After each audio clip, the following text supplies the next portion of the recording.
लोगों का net cracker video tutorials में आपका स्वागत है। तो यहाँ पे आज जो हम लोग देखने जा रहे हैं, हमारा टॉपिक है आज का inhibitors of electron transport. Basically ये इनहिबिटर्स जो है इलेक्ट्रॉन ट्रांसपोर्ट को जो है इनहिबिट करते हैं ड्यूरिंग ऑक्सीडेटिव फॉस्फोरिलेशन।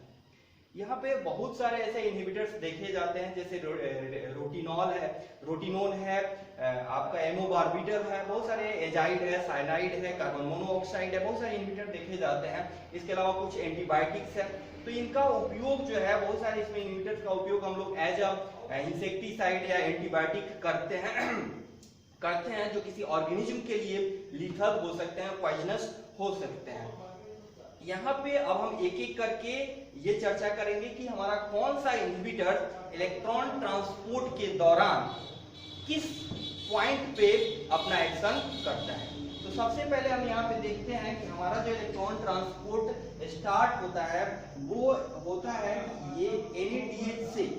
ये सबसे पहला जो NADH से हमारा NADH के ऑक्सीडेशन के पश्चात जो हमारा इलेक्ट्रॉन रिलीज होता है वो कॉम्प्लेक्स 1 के through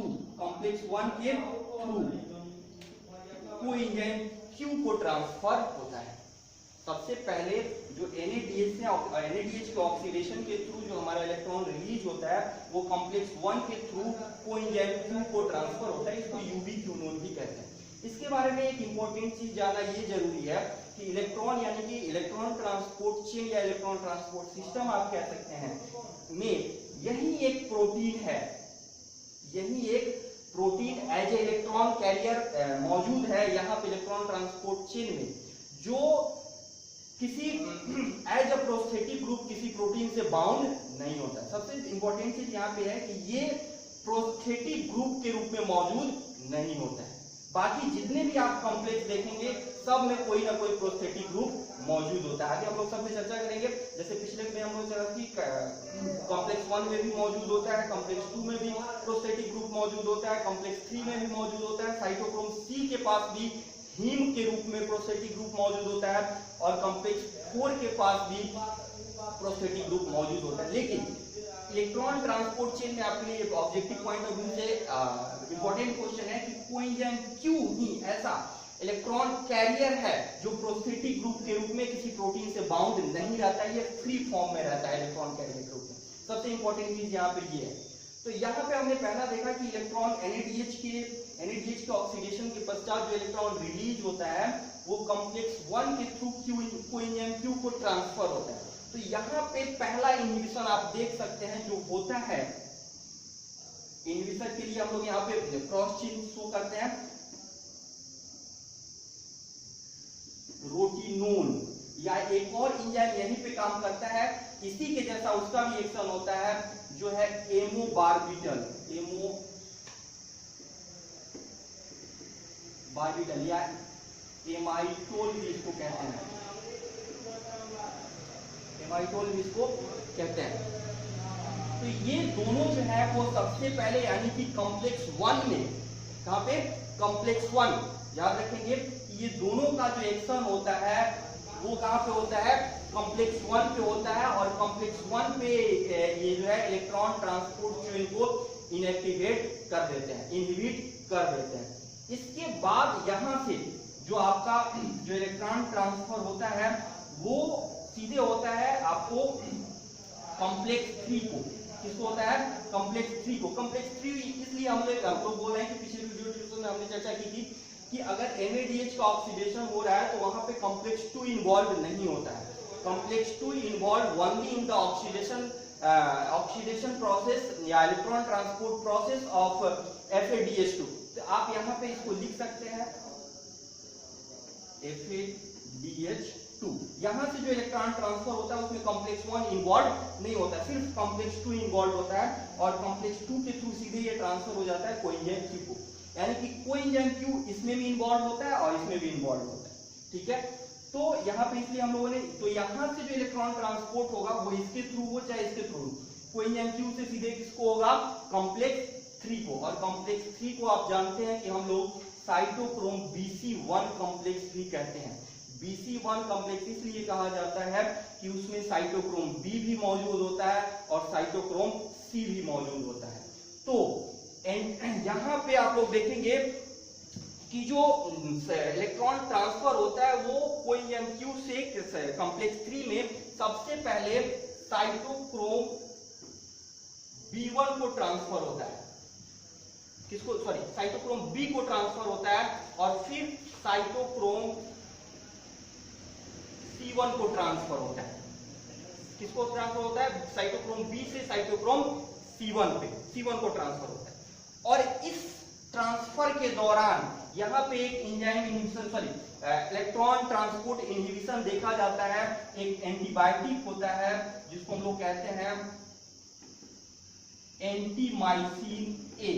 एंटीमाइसिन A is a antibiotic that inhibit the electron transport in complex 3 from cytochrome B to cytochrome C1. It's an antibiotic that act as a electron inhibition in electron transport chain in complex 3 from cytochrome B to cytochrome C1. तो ये एंटीमाइसिन ये जो होता है ये cytochrome B से cytochrome C1 में electron transport को जो है वो ब्लॉक कर देता है। ठीक है, यहाँ पे हमने देखा कि ये जो होता है वो कॉम्प्लेक्स 1 पे फंक्शन करता है और कॉम्प्लेक्स 1 को ब्लॉक कर देता है। इसके बाद जो ट्रांसपोर्ट होता है साइटोक्रोम C से, जो इलेक्ट्रॉन ट्रांसपोर्ट होता है वो होता है साइटोक्रोम C को। किसको ट्रांसपोर्ट होता है? साइटोक्रोम C को।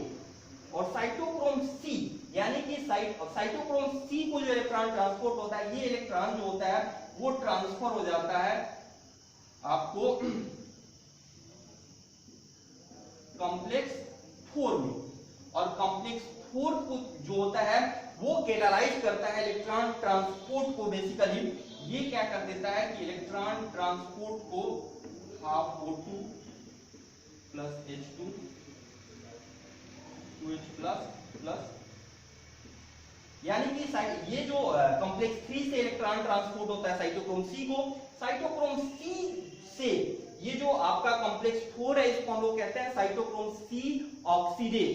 Cytochrome C oxidase, cytochrome C oxidase इसलिए कहते हैं क्योंकि ये ऑक्सीडाइज करता है साइटोक्रोम C को। That means oxidation, that means कि loss of electron. That means cytochrome जो कॉम्प्लेक्स 4 है, that means the complex 4 catalyze the transfer of electron from cytochrome C to molecular oxygen to form H2O. तो complex 4 जो है वो cytochrome, reduced form of cytochrome आप यहाँ पे बोल सकते हैं क्योंकि ये इलेक्ट्रॉन एक्सेप्ट कर चुका है। तो कॉम्प्लेक्स 4 जो है वो रिड्यूस्ड फॉर्म ऑफ साइटोक्रोम से इलेक्ट्रॉन को, sorry, reduced form of cytochrome C से O2 को इलेक्ट्रॉन ट्रांसपोर्ट में मेडिएट करता है। तो यहाँ पे जो मेडिएशन होता है कॉम्प्लेक्स 4 जो मेडिएशन होता है, यहाँ पे जो ये कैटालिटिक फंक्शन शो करता है वो मेडिएट होता है। आपको आप यहाँ पे एक फिगर देख सकते हैं। ये साइटोक्रोम C जो होता है ये actually peripheral electron transport proteins होता है। बेसिकली ये इनर मेम्ब्रेन के पेरिफेरल साइड पे मौजूद होता है साइटोक्रोम C। ये कॉम्प्लेक्स 4 क्या करता है? मेडिएट करता है इलेक्ट्रॉन के ट्रांसफर को from cytochrome C to oxygen molecular oxygen आप बोल सकते हैं कि ये जो कॉम्प्लेक्स है वो कैटालाइज करता है इलेक्ट्रॉन के ट्रांसपोर्ट को from cytochrome C to molecular oxygen. कैसे करता है? कौन कौन सा में इसमें कौन कौन से जो साइटोक्रोम्स होते हैं जो इसको मेडिएट करते हैं? हमने आपको पिछले क्लास में चर्चा की थी कि इसमें साइटोक्रोम कॉम्प्लेक्स 4 जो होता है इसमें as a copper ion haem और कॉपर आयन मौजूद होते हैं। इसके अलावा इसमें साइटोक्रोम A और A3 मौजूद होता है। तो आप यहाँ पे देख सकते हैं ये हमने आपको बताया कि साइटोक्रोम C जो होता है वो पेरिफेरल प्रोटीन होता है जो P साइड इनर मेम्ब्रेन के माइटोकॉन्ड्रियल इनर मेम्ब्रेन के P साइड में मौजूद होता है। और यहाँ पे आप देख सकते हैं कि हम यहाँ पे एक फिगर ड्रॉ करते हैं। ये साइटोक्रोम C जो है वो इलेक्ट्रॉन को सबसे पहले ट्रांसफर करता है कॉपर सेंटर A को। कॉपर सेंटर A से ये ट्रांसफर हो जाता है साइटोक्रोम A1 और साइटोक्रोम A1 से ये ट्रांसफर होता है साइटोक्रोम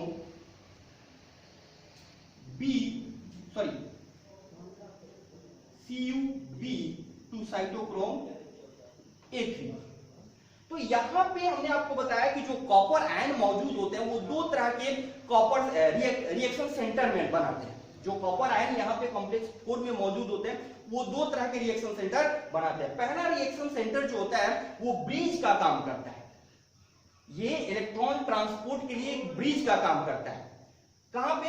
साइटोक्रोम C से साइटोक्रोम A1 को। यानी कि जो कॉपर पहला जो हमारा रिएक्शन सेंटर है कॉपर CuA को आप बोल सकते हैं। तो ये जो रिएक्शन सेंटर ये एक्चुअली सिस्टीन के थ्रू एक ब्रिज बनाता है। ये ब्रिज मीडिएट करता है इलेक्ट्रॉन के ट्रांसपोर्ट को from cytochrome C to cytochrome A1। Okay, दूसरा जो हमारा रिएक्शन सेंटर बनाता है हमारा cytochrome B। Actually cytochrome C is bound to cytochrome A3। It make a reaction center that catalyze the formation of oxygen to H2O। तो ये reaction centre responsible होता है reduction of molecular oxygen in H2O। यानी कि ये H2O के formation को catalyse करता है। कौन सा? ये जो CuB के द्वारा जो रिएक्शन सेंटर बन रहा है इंक्लूडिंग साइटोक्रोम A3, तो ये जो रिएक्शन सेंटर ये कैटालाइज करता है फॉर्मेशन ऑफ H2O इन, सबसे important thing, in matrix site of mitochondrial matrix. तो यहाँ पे आप लोग देख सकते हैं कि यहाँ पे मॉलिक्यूलर ऑक्सीजन जो है वो एक्सेप्ट करता है इलेक्ट्रॉन को, जो ट्रांसफर होता है reduced form of cytochrome C से और बनाता है आपको H2O का फॉर्मेशन करता है। तो यहाँ पे दो आप देख सकते हैं साइटोक्रोम A1 और साइटोक्रोम A3।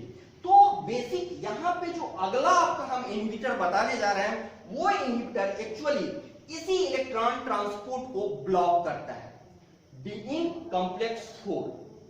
यानी कि ये टर्मिनल ऑक्सीजन के ट्रांसफर को ब्लॉक कर देता है, सॉरी टर्मिनल इलेक्ट्रॉन के ट्रांसफर को ब्लॉक कर देता है। यानी कि फाइनली जो टर्मिनेट होता है, टर्मिनल जो फाइनली जो इलेक्ट्रॉन जो ट्रांसफर होता है ऑक्सीजन को, उसको ब्लॉक कर देता है।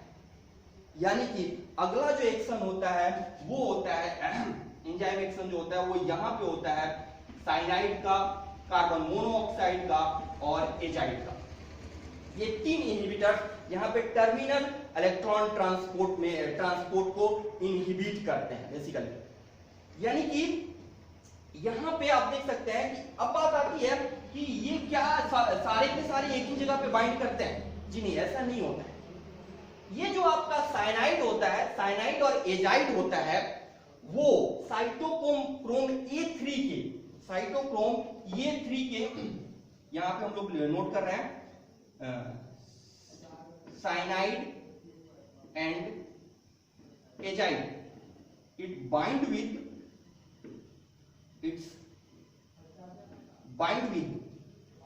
cyanide and azide, it's bind with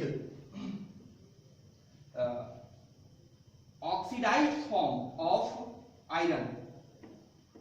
चाहे आप यहां पे लिख सकते हैं Fe3+। तो ये क्या है? ऑक्सीडाइज्ड फॉर्म है, ऑक्सीडाइज्ड फॉर्म है, ठीक है, ऑफ A3। यानी कि साइनाइड और एजाइड जो है वो साइटोक्रोम A3 के ऑक्सीडाइज्ड फॉर्म ऑफ आयरन से बाइंड करता है। और आपका कार्बन मोनोऑक्साइड जो है, आपका ये जो कार्बन मोनोऑक्साइड है ये बाइंड करता है reduced form of cytochrome A3। ठीक है, यहां पे आप लिख सकते हैं बाइंड विद। तो ये जो आपका साइनाइड और एजाइड जो बाइंड करता है cytochrome A3, oxidised form of cytochrome A3, and carbon monoxide जो है वो reduced form of cytochrome A3 से बाइंड करता है। और फाइनली टर्मिनल इलेक्ट्रॉन के टर्मिनल ट्रांसफर, मतलब जो आपका ट्रांसफर हो रहा है साइटोक्रोम C से ऑक्सीजन को, ये जो कैटालाइसिस हो रहा है वो उस कैटालाइसिस को ब्लॉक कर देता है और इलेक्ट्रॉन आपका ऑक्सीजन के पास ट्रांसफर नहीं हो पाता है, जिससे H2O का फॉर्मेशन नहीं होता है। तो फाइनली जो यहाँ पे इस ब्लॉकिंग के कारण आपका जो ऑक्सीजन है वो इलेक्ट्रॉन को एक्सेप्ट नहीं कर पाता है एक्चुअली। यहाँ पे एक चीज और हम लोग, ये तो बेसिकली हमने देख लिया कि आपका एमो ऑर्बिटल रेटिनिन जो कॉम्प्लेक्स 1 पे एक्शन कर रहा है। एंटीमाइसिन जो है आपका एंटीबायोटिक है वो आपको साइटोक्रोम कॉम्प्लेक्स 3 में साइटोक्रोम B और साइटोक्रोम C1 पे काम कर रहा है।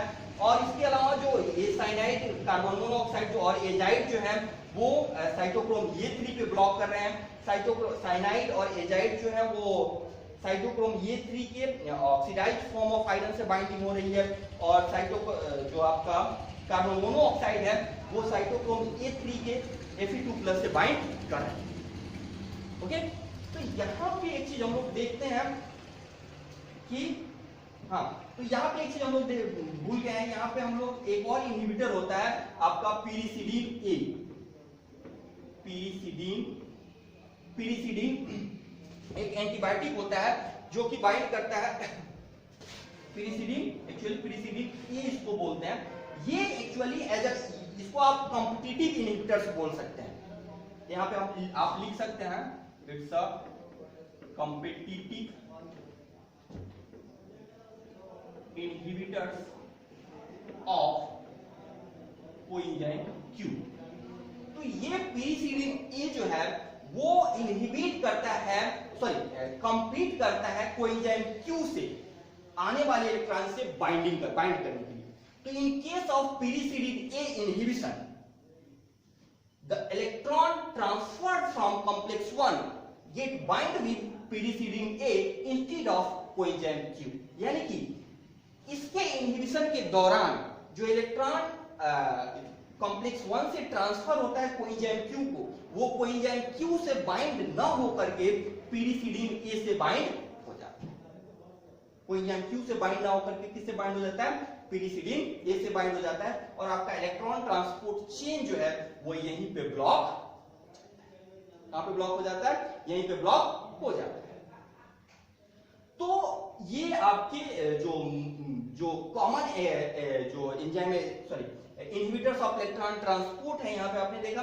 यहाँ पे इसके बारे में जान लिया कि एमोबार्बिटल और ये रोटिनोन जो है actually it's a plant product. It's act like a poisonous materials because it's block the electron transport chain that can be lethal for an organism. So it's a potent poisonous materials. It can be act as a insecticide. ये insecticide की तरह भी काम करता है। आपने इसको जाना कि ये जो दोनों हैं वो आपको इसके लिए काम करते हैं, एंटीबायोटिक की तरह काम। दोनों एंटीबायोटिक है जो कि पॉइजनस होते हैं, जो पॉइजनस हो सकते हैं। इसको जो ऑर्गेनिज्म है उनको किल करने के लिए यूज किया जाता है, जो पैथोजेंस होते हैं उनको किल करने के लिए यूज किया जाता है। तो ये एक बेसिक आइडिया है, जो कॉमन इनहिबिटर्स हैं जो एक्ट करते हैं साइटोक्रोम सी पे। ठीक है, तो अगला जो हमारा प्रोसेस है कि हमने देखा कि यहाँ पे जो एक क्वेश्चन बनता है कि अगर एक क्वेश्चन लिया जाए कि क्वेश्चन एमोबार्बिटल और आपका एंटीमाइसिन ए, which one of the potent enzyme inhibitors, potent electron transport inhibitors, या you called that potent poisonous materials।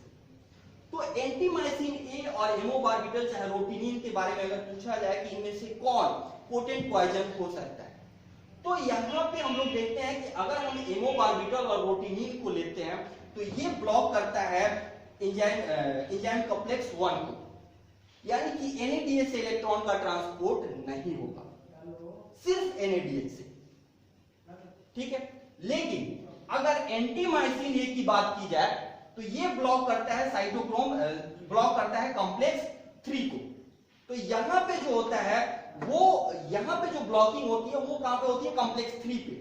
यानी कि यहाँ पे जो ब्लॉकिंग होगी वो FADH2 से इलेक्ट्रॉन जो पास कर रहा है उसकी भी ब्लॉकिंग हो जाएगी, और NADH से इलेक्ट्रॉन जो पास कर रहा है उसकी भी ब्लॉकिंग हो जाएगी। तो इन केस ऑफ रोटिनोन और एमोबार्बिटल सिर्फ NADH से इलेक्ट्रॉन ट्रांसपोर्ट की ब्लॉकिंग होगी, FADH से जो इलेक्ट्रॉन ट्रांसपोर्ट होंगे उसके द्वारा ATP बन सकता है, यानी कि ऑर्गेनिज्म को कुछ ATP मिल सकता है और वो लीथल। तो इन केस अगर इसकी यूज करते हैं उसमें जो होगा उसको उस ऑर्गेनिज्म को जो ATP कुछ ना कुछ मिल जाएगा फ्रॉम FADH2।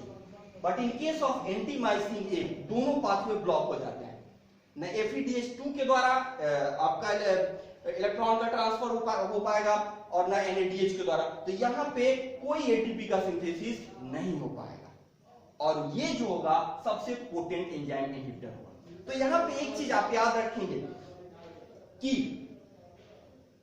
कॉम्प्लेक्स 1 को इनहिबिट करने वाले एंजाइम को छोड़कर एक्चुअली, या कॉम्प्लेक्स 2 को, कॉम्प्लेक्स 1 और कॉम्प्लेक्स 2 को, क्योंकि कॉम्प्लेक्स 2 को भी अगर कोई इनहिबिटर इनहिबिट कर रहा है तो कॉम्प्लेक्स 1 एक्टिव रहता है, वो काम करेगा, या कॉम्प्लेक्स 1 को कोई काम कर रहा है तो कॉम्प्लेक्स 2 रहेगा, FADH2 और ATP बन जाएगा। तो कॉम्प्लेक्स 1 और कॉम्प्लेक्स 2 को इनहिबिट करने वाले इनहिबिटर्स को छोड़कर बाकी जितने भी इनहिबिटर्स होते हैं वो पोटेंट पॉइजनस मटेरियल्स होते हैं, क्योंकि वो पूरी तरह से इलेक्ट्रॉन के सिंथेसिस को ब्लॉक कर देते हैं, चाहे वो FADH2 के थ्रू हो रहा हो या NADH के थ्रू हो रहा हो। तो यहां पे अगर क्वेश्चन आता है कि which one of the potent poisonous materials, either रोटेनिन या एंटीमाइसिन, तो आपका आंसर होगा कि antimycin is the potent poisonous materials. तो ये था आपका एक basic inhibitors of electron transport in oxidative phosphorylation.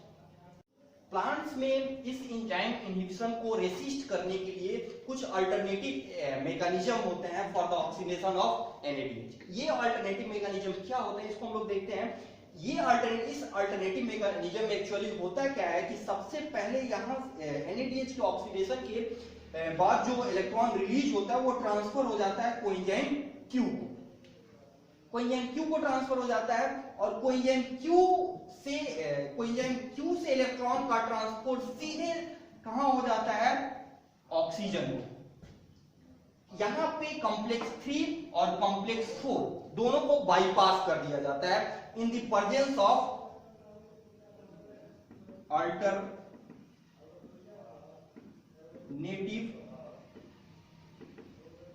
Oxidase, यानी कि अल्टरनेटिव ऑक्सीडेज के प्रेजेंस में कोएंजाइम Q से इलेक्ट्रॉन का ट्रांसफर सीधे हो जाता है ऑक्सीजन को, यानी कि यहां पे कॉम्प्लेक्स 1, कॉम्प्लेक्स 3 और कॉम्प्लेक्स 4 तीनों कॉम्प्लेक्स को बाईपास कर दिया जाता है, और electron directly transfer from NADH to coenzyme Q and again transfer from coenzyme Q to oxygen in the presence of alternative oxidase. तो इस प्रोसेस को, चूंकि यहाँ पे साइनाइड का या कार्बन मोनोऑक्साइड का या एजाइड का कोई इफेक्ट नहीं हो सकता है, क्योंकि जो यहाँ पे कॉम्प्लेक्स 4 है उसका इन्वॉल्वमेंट नहीं हो रहा है, इसलिए इस पाथवे को हम लोग साइनाइड रेसिस्टेंट पाथवे भी कहते हैं। क्या कहते हैं? साइनाइड रेसिस्टेंट पाथवे भी, साइनाइड रेसिस्टेंट पाथवे भी कहते हैं, क्योंकि यहाँ पे साइनाइड या कार्बन मोनोऑक्साइड या एजाइड का कोई इफेक्ट नहीं होता। एक चीज यहाँ पे इंपॉर्टेंट चीज है कि यहाँ पे कॉम्प्लेक्स 1, कॉम्प्लेक्स 3 या कॉम्प्लेक्स 4 का कोई इन्वॉल्वमेंट नहीं हो रहा है, इसलिए यहाँ पे H+ का जो पंपिंग होता था मैट्रिक्स से इनर माइटोकॉन्ड्रियल मेम्ब्रेन में, जिसके थ्रू एटीपी का सिंथेसिस होता था due to maintaining proton gradient, वो यहाँ पे नहीं होता। यानी कि इस प्रोसेस में, यानी कि साइनाइड रेसिस्टेंट पाथवे में, जो पाथवे में इसका एटीपी का सिंथेसिस नहीं होता है, और ये जो ये एनर्जी रिलीज होती है एक्चुअली, तो NADH के पास जो एनर्जी रिलीज होती है वो हीट में डिसिपेटेड। तो ये अल्टरनेटिव मैकेनिज्म सिर्फ और सिर्फ प्लांट में देखे जाते हैं, जहां पे इलेक्ट्रॉन, फिर एक बार हम बता रहे हैं कि इलेक्ट्रॉन पहले NADH से कोएंजाइम Q को और कोएंजाइम Q से O2 को इन the presence of alternative oxidase transfer हो जाता है, जहां पे जो है इसका कोई इफेक्ट नहीं देखा जाता, क्योंकि इसको साइनाइड रेसिस्टेंट पाथवे कहते हैं। और चूंकि यहाँ पे कॉम्प्लेक्स 1, कॉम्प्लेक्स 3 या कॉम्प्लेक्स 4 किसी का इन्वॉल्वमेंट नहीं होता, इसलिए H+ की पंपिंग नहीं हो पाती, और चूंकि H+ की पंपिंग नहीं हो पाती इसलिए प्रोटॉन ग्रेडियंट नहीं बन पाता, और जब प्रोटॉन ग्रेडियंट नहीं बन पाता तो एटीपी का सिंथेसिस नहीं हो पाता है, और जो एनर्जी होती है NADH की वो हीट में डिसिपेटेड हो जाती है। तो ये प्रोसेस था आपके इनहिबिटर्स ऑफ इलेक्ट्रॉन ट्रांसपोर्ट का। आज के लिए बस इतना ही।